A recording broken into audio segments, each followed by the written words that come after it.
Conta mais sobre isso, porque isso quando você se candidatou a presidente da última vez, uma das coisas que mais fez mídia ou viralizou das suas falas foram aquelas questões da... Ursal. E FEMA, Ursal. essas paradas todas. Tipo, parece que tu tem uma visão que existem organizações mundiais e elas têm agendas, elas são famosas, não, elas são poderosas, são grandes. Qual é? Quem que é? Quem que são? Olha são só, uma só? São duas? Isso é notório, isso é de saber de muitos hoje. No início brincavam com isso. No início era só teoria da conspiração. Em 2018, tudo que eu falei a priori, muitas das coisas viraram meme, brincadeira, né? Mas depois as coisas foram se concretizando.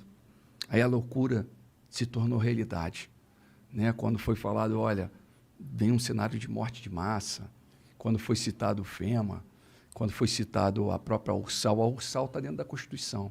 No capítulo número 4 da Constituição, no parágrafo único, você vai ver o desejo de construir uma sociedade latino-americana de nações. Está lá, está escrito. Abre aí, qualquer capítulo? Artigo 4, parágrafo único da Constituição Federal. Pode fazer a leitura aí. E o que é essa Ursal? Um grupo de pessoas? Na verdade, sabe a única questão? Eu vou falar o que é a Ursal, tá? Uhum. A União da República Socialista da América Latina. Tá. Quando nós citamos isso, nós tínhamos conhecimento de um grupo que se reunia para tratar sobre esse assunto. Eu acho que esse assunto sendo tratado abertamente, está ótimo, meu irmão. Tratem desse assunto, porque é uma corrente, é o que você acredita. Mas não fique em segredinho, não. Não fique em quatro paredes escondendo do povo. Quando foi tratado também sobre o Foro de São Paulo, falou que não existe e tal, e depois se deparou com vídeos próprios falando de Foro de São Paulo. Para com isso, meu irmão. Não para de ocultar. Se você tem uma solução, se você tem uma corrente, se você quer mostrar algo novo, então expõe esse algo novo. Coloca a transformação para jogo. Mostra aí o que você tem. Assim como foi a questão da FEMA. Se você pega a FEMA, nós estamos falando de uma agenda, uma agência federal de gestão de emergência. Está superior ao presidente dos Estados Unidos. Ele passa o presidente do ele passa a Constituição dos Estados Unidos. Quando ele entra em ação, o presidente tem que ficar caladinho, a Constituição, eles rasgam a Constituição e tomam o poder. Por que esses homens fizeram milhares, milhões e milhões de caixões? Por quê? Para quê? Qual a finalidade? Por que eles estão fazendo milhões e milhões de abrigos? Caixões, o FEMA fez? Sim, é a FEMA que está por trás de caixões. Puxa essa notícia. Eu tô meio por fora, só para contextualizar a galera. É legal para você visualizar. Sim, não, eu realmente quero entender, eu tô curioso. Então, no primeiro momento, quando você fala, é loucura quando você está falando isso. No primeiro momento, quando você solta... assim que existem organizações mundiais secretas que têm alto poder político, eu tenho certeza que existe. Até porque você tem muitas pessoas muito influentes, elas com certeza conversam entre si, com certeza tem conluios entre si, e com certeza eles não querem expor isso pra todo mundo. Não faz nem sentido, entendeu? Vou falar uma real para os senhores, tá? Sabe essa briga toda interna nossa, de esquerda, direita? Ambos servem a eles. Ambos servem a eles. E o que Bolsonaro e Lula servem a esses mesmos senhores. Quem são, da senhora? Nós temos, no alto da pirâmide, 13 famílias. E embaixo, um comitê de 300 pessoas. Coordenando e comandando tudo, meu irmão. Controla essa mídia aí que está em ação aqui agora. Eles derrubam isso aqui, fica todo mundo aí tenso porque fica sem. Eles controlam. A probabilidade deles derrubarem isso aqui hoje existe. Quanto mais verdade você falar, mais... Porque a loucura do passado começa a se tornar realidade. Começa a se tornar realidade. Qual é o grande cenário? Não tem como você olhar a transformação do Brasil olhando para o Brasil apenas. Tem que ser olhado a geopolítica de forma mundial. Entendeu? Aí você pega o cenário, os Estados Unidos está como potência mundial, final da Primeira, Segunda Guerra principalmente, ele está como uma grande potência mundial. Só que a China está batendo a porta falando, agora é minha vez. Agora é minha vez. Olha aí o que está acontecendo hoje, as pessoas não têm conhecimento. Taiwan. Observe o que está acontecendo no Taiwan hoje. Mas isso aí não é de hoje, isso aí tem mais de 20 anos. Mas só que o conflito hoje está tenso. A China está cada vez mais querendo tomar controle de Taiwan. Estão falando de tecnologia avançadíssimas, microchips avançadíssimos. Empresas, tem uma empresa lá conhecida como TSMC.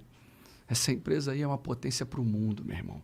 A tecnologia depende diretamente para um país que é desse tamanho, com um pouquinho mais de 20 milhões de habitantes.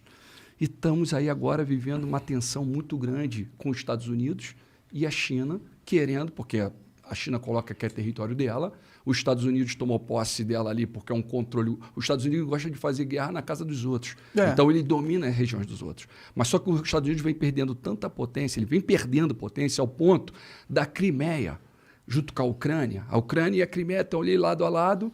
A Rússia anexou a Crimeia a eles e os Estados Unidos ficou caladinho. Nem falou, nem abriu a boca. E não fiquem surpresos se agora também não fizer nada nesse momento. E todos estão preocupados ao redor. O Japão está preocupado, a Austrália está preocupado. Os taiwaneses devem estar preocupados pra caralho, né? Tá tendo vários protestos lá fora. Eles estão preocupados, ao mesmo tempo eles ficam seguros porque a tecnologia que eles têm hoje só tem ali. Então eles falam assim, opa, não vão destruir aqui a gente por total. Então ali tem um cenário desse aqui. A preocupação, na verdade, no cenário mundo, como nós estamos falando, nós temos que ficar preocupados com as grandes potências. E quais são as grandes potências? Quais são as grandes potências do mundo e por que elas são as grandes potências? São países que você vai falar, pô, Paquistão é grande potência, Daciolo? Paquistão é grande potência. Ele tem bomba atômica, né? Coreia do Norte, Israel meu irmão. A China, a Rússia, a França, o Reino Unido e os Estados Unidos. São 9 países que têm bomba atômica, que o Dr. Enéas falava e o pessoal brincava com ele. Entendeu? Esses países mandam. E é interessante dizer que a tensão está muito grande, meu irmão. Existe uma tensão muito grande e uma vez que a China toma Taiwan, automaticamente a China é a próxima potência mundial. Se isso passar em branco, ela é a próxima potência mundial. Só que a preocupação mundo não está aí. A preocupação muito vai além, meu irmão. Porque não parece não, meu irmão, mas o que acontece ali em Israel tem repercussão no mundo.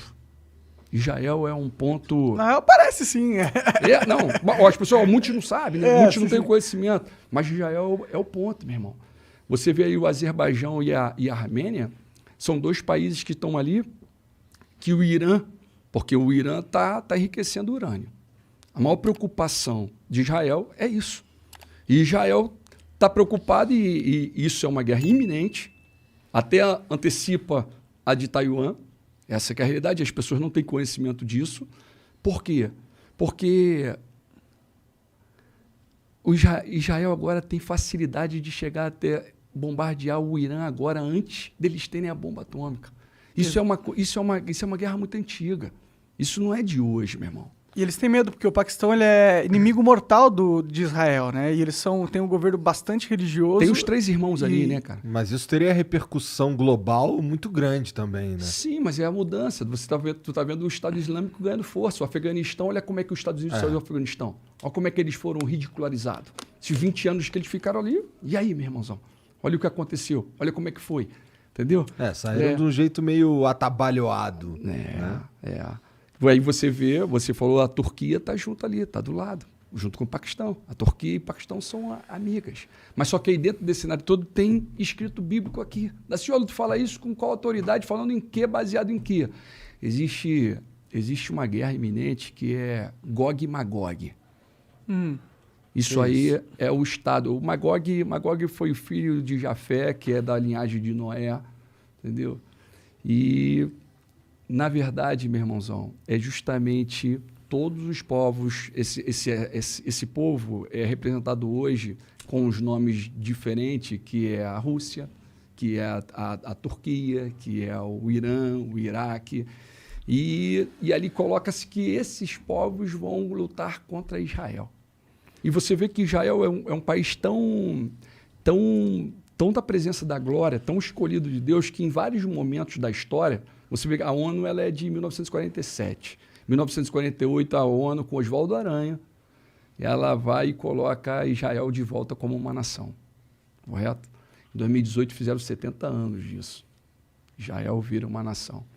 Em 1948, quando essa Assembleia da ONU verbaliza isso, Israel foi atacado por 5 países. Ali ele foi atacado automaticamente pela Líbia, pelo Egito, pela Jordânia, pelo Iraque e pelo Líbano. Os 5 lutaram contra Israel. Quem venceu essa batalha? Batalha de 1 ano. O povinho assim, ó, voltando para a terra. Quem venceu? Israel. Não bastante, em 67 acontece de novo. Só que agora em 67 vieram 3 para cima deles. O Egito, a Jordânia e a Síria. Meu irmão, foi a Guerra dos 6 Dias. De forma sobrenatural, Israel vence aquela batalha. Eles tinham ajuda dos Estados Unidos e o Não caralho? tinha ajuda do Senhor dos Exércitos, do Criador. Mas do eles não tinham sobrenatural. apoio do... Não, Entendi. a ajuda deles ali era do Senhor dos Exércitos, daquele que eu luto. É com ele que eu peito esses caras. É com ele que eu luto contra essas famílias, contra o sistema, que é hoje, mais do que nunca, a previsão está toda colocada, que é o caso dos Illuminati, que é o caso da maçonaria que vem lá atrás, que fica em segredo, no segredo, segredo. Né? Você vê a história aí do próprio Illuminati, dos acontecimentos e tudo mais, surge em cima do movimento do iluminismo. Sai o absolutismo e a igreja, o rei, a igreja, o sacerdote, o nobre, a burguesia e os servos pagando imposto e o rei, a nobreza não pagavam nada, meu irmão.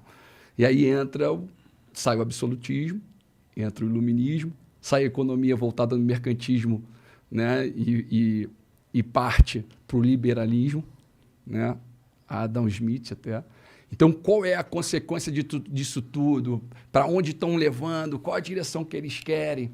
Meu irmão, esse sistema, eles são de 1776, tal de Adam Weishaupt. Bom, o cara é professor de direito, um alemão. Hoje eles estão atuando até hoje, varão.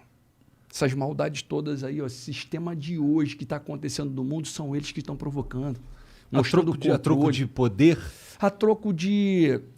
Assim, ó, é quando hoje você tem 8 bilhões de pessoas pelo mundo. É uma quantidade muito grande, 8 bilhões para eles. Eles começam a perder controle. Então chega um momento que eles trazem guerra, trazem caos e matam uma massa.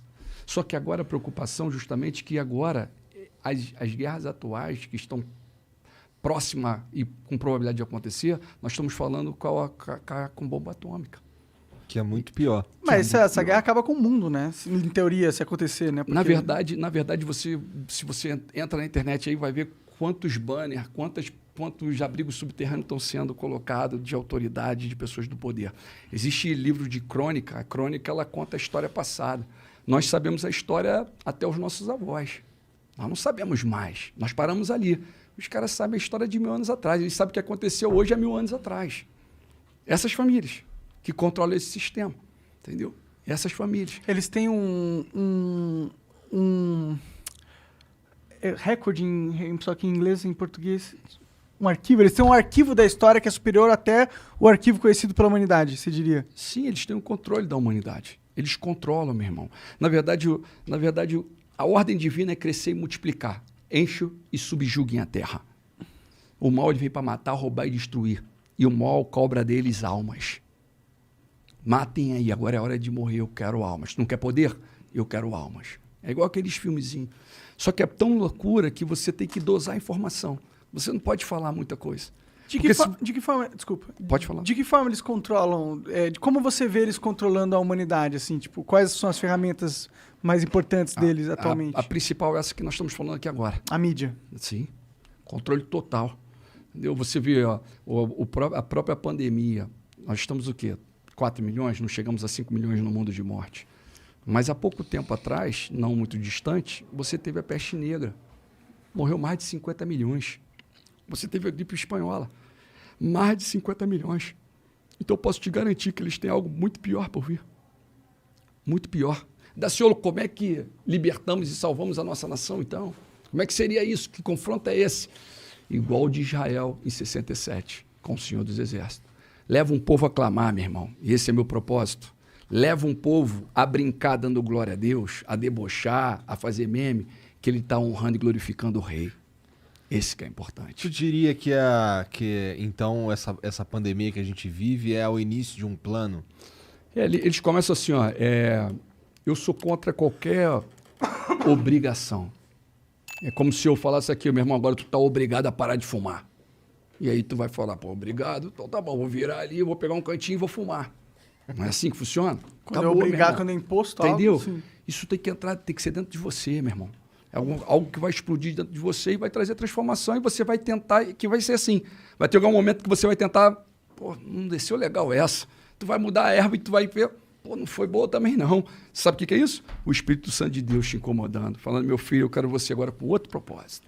Vem Mas cá agora comigo. que eu fumo e gosto pra caralho, ele falando vai lá e fuma, não? Não, meu irmão, eu posso falar, ele te ama da mesma forma. Entendi. Ele te ama da mesma forma. Ah, com certeza. Entendeu, né? meu Não é irmão? porque eu Ele tem um uso uma propósito para a erva. tua vida maravilhoso. Entendeu? É real, varão. É real. Ele é tudo. E aí, e essa transformação e esse grande propósito, hoje, mais do que nunca do Cabo da Ciolo, o propósito que eu vi quando eu estive como candidato, foi no propósito de anunciar reino. Então, quando eu chegava ali para debate, quando eu estava ali, eu estava com a Bíblia do meu lado ali e tal, parado ali, poderia fazer qualquer pergunta, eu ia te responder, mas em todas as oportunidades eu ia poder falar um pouquinho do amor, um pouquinho de algo, só um pouquinho. E deu pra perceber na sua atuação nas últimas eleições que você realmente falava bastante das coisas que você acredita e tal.